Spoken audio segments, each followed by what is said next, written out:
బొంబాయి రవ్వ వడియాలు చేసుకుందామండి. ఈ లోటాతో మనం ఈ ఒక లోటాతో రవ్వ తీసుకుంటే ఈ లోటాతోనే 10 లోటాల వాటర్ తీసుకోవాలి. దీని సాగరును సగ్గుబియ్యం తీసుకోవాలి. ఇదిగోండి ఇలా ఇలా వేసి చూస్తున్నాను. ఇదిగోండి ఆ వాటర్ వేసి సగ్గుబియ్యం వేసి దానికి సరిపడా ఉప్పు కొంచెం కరివేపాకు వేసుకొని మనం ఉడకబెట్టుకుంటున్నామండి. నీళ్ళని మరిగిస్తున్నాను.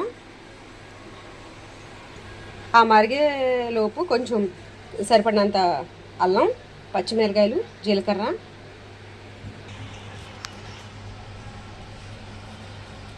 కొంచెం నువ్వులండి, నువ్వులు కూడా వేసుకుందాము. ఇంతే వడియాలు పట్టడానికి చాలా రుచికరంగా టేస్టీగా ఉంటాయి. దాన్ని మీకు చూపించాను కదా, పచ్చిమిరకాయలు, అల్లం, జీలకర్ర దాన్ని పేస్ట్ చేశాను. ఈ పేస్ట్ని ఆ నీళ్ళు మరిగిన నీళ్ళలో వేయడమే. ఆ నీళ్ళు మరిగేలోపు ఒక లోటాడు బొంబాయి రవ్వ తీసుకోవాలని చెప్పాను కదండి, దీన్ని వేసేసి కొంచెం నానబెట్టాలి. నానబెట్టిన తర్వాత అట్లా కలపాలి.